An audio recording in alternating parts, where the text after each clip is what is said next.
In front of me is Honor Magic 7 Lite, and today I would like to show you how you can change this device's theme. Begin by locating Themes app and tapping on it.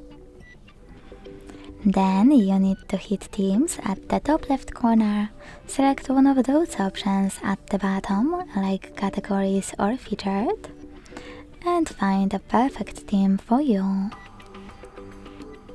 When you find it, click on it, hit download or buy it, and tap on apply. As you can see, after that, theme of my device has changed.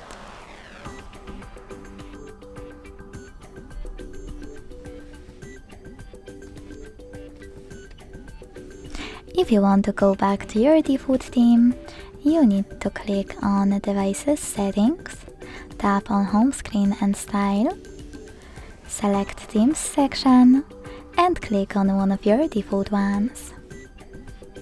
Then hit apply and wait.